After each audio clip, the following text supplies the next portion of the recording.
Baik, semalam Perdana Menteri Datuk Seri Anwar Ibrahim mengumumkan bahawa penyerahan kuasa diberi kepada Sabah dan Sarawak luluskan projek bawah RM50 juta. Presiden Parti Warisan Datuk Seri Muhammad Shafie Apdal turut berkata ini sebagai satu usaha memartabatkan Perjanjian Malaysia 1963. MA63 bertujuan untuk memberi perhatian terhadap isu yang berkaitan dengan kepentingan Sabah dan Sarawak. Banyak perkara yang perlu diperhalusi dan diselesaikan melalui rundingan menerusi MA63 ini. Untuk mengulas lanjut mengenai kepentingan mandat yang diberi kepada Sabah dan Sarawak, sudah sedia dalam talian bersama kami di Niaga Awani adalah Dr. Firdausi Sofian, merupakan pensyarah kanan politik ekonomi UiTM Sabah. Terima kasih Doktor kerana sudi bersama saya pada pagi ini. Ya, sama-sama Nina. Terima kasih menjemput saya. Terima kasih dan selamat tahun baru Doktor. Ya, selamat tahun baru Nina. Doktor, Jemaah Menteri menyerahkan kuasa untuk meluluskan projek-projek bernilai bawah RM50 juta kepada Kerajaan Sabah dan Sarawak. Dan menurut Perdana Menteri Datuk Seri Anwar Ibrahim yang menegaskan dengan mengambil contoh projek pembangunan melibatkan kerja-kerja raya JKR, ia tidak perlu tunggu kelulusan Kerajaan Persekutuan. Jadi bantu kami faham mengenai keputusan ini. Apa maknanya untuk pentadbiran Sabah dan Sarawak? Adakah kerajaan telah mengubah dan membetulkan senario untuk negeri ini dan apa langkah yang perlu dilakukan seterusnya? Ya, sekiranya kita lihat keputusan ini merupakan satu keputusan yang kita sambut baik, yang kita telah lama tunggu, ya. Jadi apabila ada tekad politik yang bersifatkan reformis itu, maka penurunan kuasa pun boleh diberi kepada kedua-dua negeri ini. Dan sekiranya kita lihat, ya, ini walaupun kita tahu ada 27 tuntutan dalam MA63 yang patut dibentang semalam, namun ini adalah benda yang low hanging fruit di mana kita boleh lakukan dengan lebih pantas, kerana ada setengah perkara itu mungkin memerlukan perubahan undang-undang ataupun dari segi akta dalam perlembagaan, ya. Jadi apabila kita turunkan kuasa ini, kan, sebelum ini di kerajaan negeri kita mempunyai jawatan kuasa khas pengujudan projek persekutuan, di mana kita ada agensi persekutuan dan juga ada agensi kerajaan negeri yang diketuai oleh Ketua Menteri untuk melihat projek-projek, ya. Jadi memang betul banyak kekangan, ya, terutamanya daripada kerana birokrasi itu dan juga ada beberapa proses yang perlu dilalui oleh kerajaan negeri. Jadi kalau kita lihat rancangan Malaysia ke-12, rancangan Malaysia ke-11, kalau kita tengok daripada projek-projek pembangunan infrastruktur yang diberi kepada Sabah dan juga Sarawak itu biasanya banyak yang tertangguh. Bukan tertangguh ataupun tidak selesai. Jadi dengan penurunan kuasa ini kita dapat mengatasi masalah ini. Kerana sebelum ini kebanyakan peruntukan ataupun kebanyakan projek-projek yang dilaksanakan di peringkat negeri Sabah ini hanya dapat dilaksana 45%. Ya, daripada bajet yang begitu besar. Contohnya saya ambil bajet sebelum ini iaitu 5.2 bilion itu hanya 45%. Jauh daripada prestasi yang ditetapkan oleh nasional iaitu 55%. So ini disebabkan koordinasi, disebabkan birokrasi dan ini menyebabkan proses itu lambat. Jadi apabila proses lambat itu, jadi banyak tempat-tempat kalau kita tengok infrastruktur itu tidak dapat dilaksanakan dengan sepenuhnya ataupun secara efisien. Nah ini yang orang Sabah selalu cakap, aduh kita dianaktirikan, kenapa begini lambat, kenapa perlu pergi ke kerajaan persekutuan lagi. Jadi ini yang sebenarnya orang bilang feel the resentment lah, orang bilang kenapa kekecewaan. Nah sekarang ini apabila diturunkan kuasa itu, 50 million mungkin adalah titik tolak kepada pembaharuan ataupun desentralisasi yang menyeluruh, ya. Dia bukan satu amount yang besar lah. Negeri, dua-dua negeri ini besar, ya.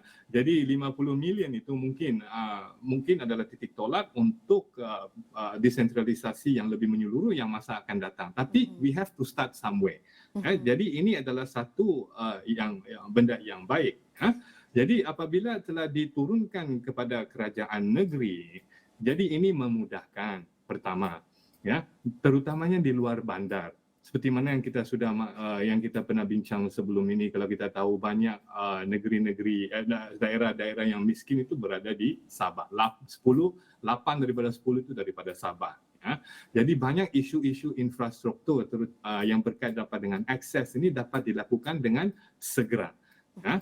Dan juga mana-mana benda yang memerlukan urgent need, terutamanya sekarang ni apabila kita bukan sahaja isu pasal pandemik tapi juga masalah cuaca ya.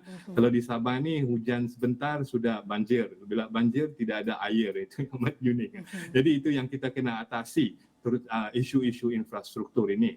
Jadi apabila diturunkan kuasa ini juga, dianya lebih responsif. Bila responsif itu dia lebih pantas. Kerajaan negeri lebih mudah untuk membuat keputusan, lebih fleksibel. Ya. Jadi apabila responsif, dia juga kurang karena birokrasi. Nah, satu yang paling utama ni penurunan kuasa dia datang dengan tanggungjawab, iaitu accountability. Jadi apabila pertanggungjawaban itu telah terletak di kerajaan negeri, maka kerajaan negeri akan lebih aktif ya. Pertama aktif, dia tidaklah pasif sebelum ini, sebab sebelum ini semua keputusan kena pergi dahulu ke persekutuan ya.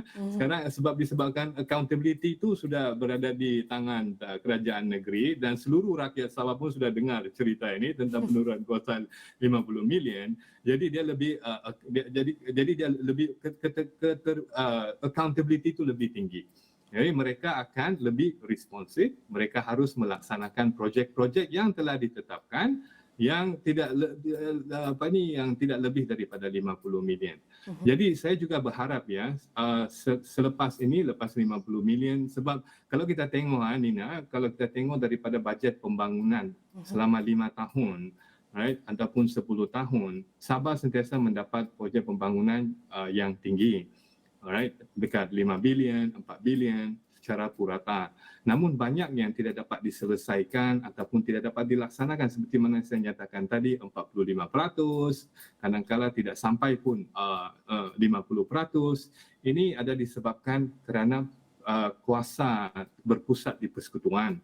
Jadi proses itu melambatkan. Apatah lagi negeri ini besar, memerlukan banyak ini berkait dapat dengan koordinasi lagi. Bukan saja persekutuan tetapi juga di peringkat negeri. Negeri pula ada isu tanah, isu penempatan, isu akses. Ya, jadi apabila diturunkan kuasa ini, ianya boleh menyelesaikan isu dan kerajaan negeri boleh bertindak lebih responsif, fleksibel dan juga konsisten lah. Jadi seperti yang Dr. Fidausi berkatakan tadi bahawa dengan mendapatkan penurunan kuasa ini sudah tentu ia memberikan kemudahan kepada rakyat Sabah dan Sarawak, di mana Dr. Fidausi mengatakan mereka ni banyak potensi, tetapi sebelum ni mereka disebabkan tiada MA63 ini tidak dapat dipersetujui dengan cepat, dengan cekap. Oleh itu banyak yang tertangguh, banyak yang terpaksa ditolakkan pada masa-masa yang kita tidak tahu bila yang akan siap. Jadi untuk kita lihat bagaimanakah kita sudah mendapat MA63, sudah ada pun MA63 ni.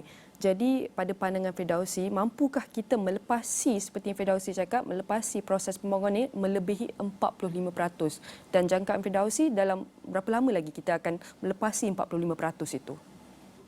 Sekiranya telah diturunkan, saya rasa ini lebih dapat mempercepatkan proses itu. Mungkin dengan 50 million ini dan juga proses-proses bukan saja kewangan kita kena lihat ya, kadang-kala proses kelulusan, proses takbir urus yang berkait dapat untuk meluluskan setengah projek itu juga diturunkan kuasa kepada kerajaan negeri. Jadi apabila kita lihat benda-benda ini dalam sequence, jadi kita boleh lihat ini mungkin akan meningkatkan lagi pelaksanaan projek 45 lebih daripada 45% itu. Sebab ini yang kita sebab ini bukan seperti mana saya katakan tadi, ini bukan perkara yang baru.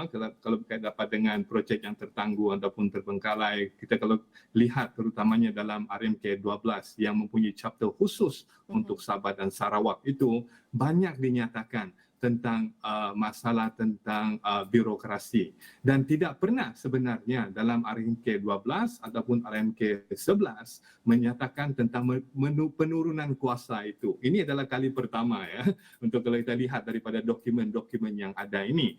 Jadi sudah tentu apabila diturunkan kuasa ini, maka projek pembangunan itu boleh dilakukan dengan lebih pantas, atau lebih pantas, lebih efisien, dan kerajaan negeri pula dapat sebab apabila turun di kerajaan negeri, sekarang kerajaan negeri sendiri saja yang mengurusnya. Isu tentang tanah, isu tentang penempatan, isu tentang infrastruktur, plan, dan semua kelulusan yang terlibat dalam proses pembangunan projek ini boleh dilakukan dengan lebih pantas dan efisien. Nah, jadi pada pandangan saya dalam masa 5 tahun ataupun dalam 2-3 tahun ini kita boleh melihat peningkatan 45% itu lebih tinggi lah. Dia tidak boleh secara regresif, dia harus progresif. Kalau regresif itu adalah isu yang berkaitan dapat pula dengan efisiensi lah tentang kerajaan negeri pula. Kan, tapi kita tidak boleh buat such claim because sekarang ini mereka telah diberikan peluang untuk menguruskan projek mereka sendiri. Maka inilah peluang mereka untuk menunjukkan bahawa adanya penurunan kuasa ini bukan diberi secara sia-sia ataupun secara suka-suka ya. Ini adalah untuk rakyat dan boleh memberi kebaikan kepada rakyat. Baik, sudah tentu kita berharap selepas ini tiada lagi berita mengatakan negeri Sabah dan Sarawak dianaktirikan lagi, dan sudah tentu juga banyak usaha yang perlu dilakukan untuk kita memastikan tiada jurang besar perbezaan dan ketidaksamaan antara setiap negeri, agar banyak perkara atau aspek dan perkara yang kita perlu beri perhatian agar kedua-dua negeri ini yang sudah mempunyai banyak potensi dan kaya dengan hasil pelbagai sumber, mereka juga dapat menikmati kepesatan dan kemajuan seperti negeri-negeri di Semenanjung. Dan sekali lagi saya ucapkan terima kasih kepada Dr. Firdausi Sophian, merupakan pensyarah kanan politik ekonomi UiTM Sabah. Terima kasih.